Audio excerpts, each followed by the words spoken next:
Bonjour les amis, je porte un sarong. C'est le vêtement traditionnel que les hommes portent à Bali. Alors si je le porte aujourd'hui, c'est que je réalise après quelques mois de retour au Québec que j'ai pas fait de montage vidéo pour mon séjour que j'ai fait à Bali. Alors ces 11 jours-là ont été très courts, mais je peux vous assurer que j'ai fait un beau voyage. Alors je vous le partage en images. Bon voyage avec moi. Au revoir. Tout commence par une intuition. 11 jours, ça sera court, vraiment trop court. Dès la sortie de l'aéroport, l'humidité m'enveloppe comme une vieille connaissance des relents du Laos et du Vietnam, certainement. Direction Ubud. Mon chauffeur, avec son français hésitant et son sourire indéchiffrable, devient mon premier contact pour découvrir cette île. Ma chambre d'hôtel, nichée au cœur du village, est mon point de départ. À peine arrivé, je plonge à la découverte. C'est devant un panorama extraordinaire que je déguste mon premier plat local. J'ai droit à une explosion d'épices. Il y a des rizières partout, des corridors de marche et des motocyclettes, de la chaleur et de l'humidité, et un beau mélange de Balinois et de touristes. La forêt des singes, une expérience en soi. Le site est sacré et comprend 3 temples datant du 14e siècle. Ces macaques à longue queue sont les vrais propriétaires ici. Des gardiens sacrés et parfois un peu fantasques. Je me suis fait voler ma bouteille d'eau. À la sortie, Et pourquoi pas un smoothie à la mangue. je me balade donc tout l'après-midi sur le sentier Sari organique. Marcher là, au milieu des rizières en terrasse, c'est voir la vie balinaise traditionnelle s'écouler tout doucement. Une dame qui tresse des colliers, une qui plante du riz, le vert cru de la végétation, quelques resorts à la vue imprenable, et toujours cette chaleur humide. Mais je l'aime.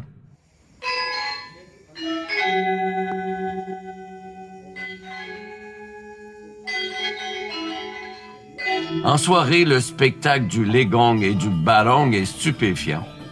Voir ces danseuses, les yeux qui parlent autant que les doigts, c'est une leçon sur l'équilibre entre le bien et le mal.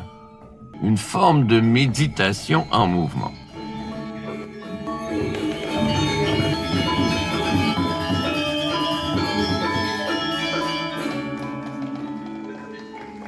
Ce soir-là, mes 16 000 pas de la journée en disent long sur mon envie d'absorber chaque seconde, mais le repos devient une nécessité. Le lendemain, cap sur la liberté en moto. Ça, j'aime ça.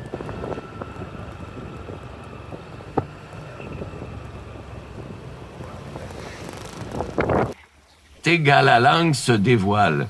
Ce site est emblématique. La rizière est façonnée par le système d'irrigation traditionnel Subac, sculpté à flanc de colline, alternant reflets d'eau et verdure intense. C'est beau, c'est grand, c'est magnifique. Mais non, j'ai pas fait l'expérience d'une balançoire géante. L'eau est abondante à Bali. La cascade d'Ulu-Pétanu est mon arrêt suivant. Un joyau naturel offrant un bassin d'eau émeraude. C'est très joli. Sur place, je me risque à manger hyper local avec un nasi babi guling, un mélange de riz, de morceaux de porc très épicés et un peu trop pour ma gorge fragile. Et puis, c'est autour du temple hindou Tirtha Empul. Il y a une telle ferveur dans ce temple de l'eau sacrée fondé au 10e siècle. 13 fontaines pour purifier son esprit.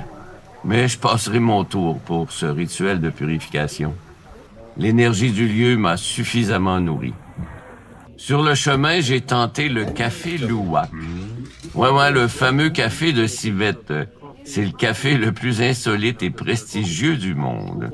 Il est produit à partir de grains de café ingérés par la civette asiatique qui mange les cerises du cafetier, digère la pulpe charnue mais rejette un noyau intact. C'est ce noyau-là qui fait le café.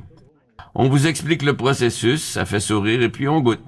C'est délicieux, tout simplement, ainsi que toute cette variété d'infusions auxquelles j'ai droit. Avant de quitter Ubud, je m'attarde sur les Kanang Sari, ces petits paniers d'offrandes disposés chaque matin. C'est la poésie quotidienne de Bali. Des fleurs, du riz, de l'encens.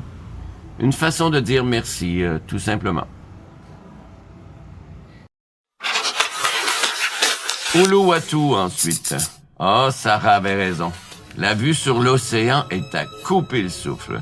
C'est vibrant, jeune. Une party town assumée qui tranche avec le calme du Bud. Un curry, une pizza et ce sentiment d'être un peu vieux pour la place, mais ô combien privilégié.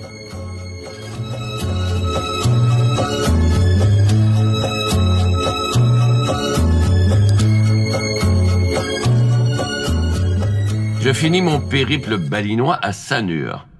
Là, j'y ai pris mes habitudes relax. Le café du matin, la balade à vélo, à la plage, le barbier du coin, la farniente à la piscine de l'hôtel, quelques restos et bistrots. Et bien sûr, quelques averses tropicales.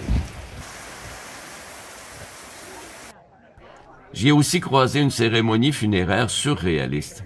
Un moment hors du temps où la mort n'est pas un tabou, mais une étape.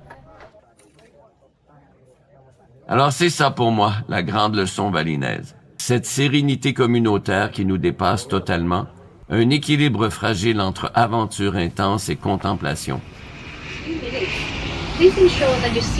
Maintenant, il est temps de mettre le cap sur Bangkok.